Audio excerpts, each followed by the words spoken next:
যে আজ আপনার কাছে টক্সিক মানুষ হয়ে উঠলো, হতে পারে আপনিও তার কাছে টক্সিক মানুষ হয়ে গেছেন।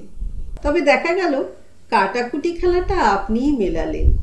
না বলবো না, জীবনে আসার কথা কিছু মানুষ সময়ের স্রোতে আসে, আপনার সাথে খানিক বসবে, কিছুটা পায়ে পা মিলিয়ে চলবে, বেশ কিছুটা ভালো কথা বলবে, খাবে দাবে, ভালো ব্যবহার করবে। তারপর একদিন আপনার অনেকটা পার্থিব সম্পত্তি চুরি করে নিয়ে চলে যাবে। না, সে আপনার ধন সম্পদ টাকা পয়সা নেবে না, নিয়ে নেবে কিছু মূল্যবান সময়, কিছু দামি আবেগ। আর তারপর একটা সময় আপনি তার সমস্ত ব্যস্ততা বুঝলেও সে কিন্তু আপনার কোনো ব্যস্ততা বুঝবে না।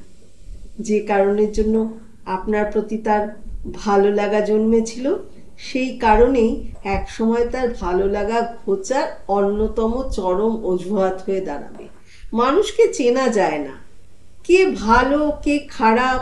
প্রথমে সবাইকেই ভালো মনে হয়, তারপর সময় এসে জানান দেয় কে থাকার আর কে না থাকার। কোনো লেনা দেনা থাকে না, তবু সামান্যতম কিছু স্মৃতি আস্থা কুঁড়ে তো জমা পড়বেই।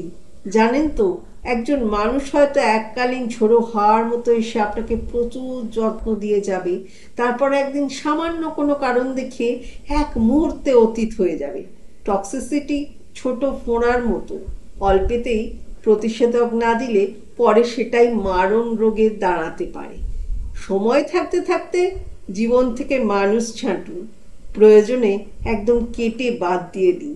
তাতে আপনার কিছু সময় নষ্ট হলেও জীবনটায় কোনো কষ্ট হবে না। ভালো থাকবেন।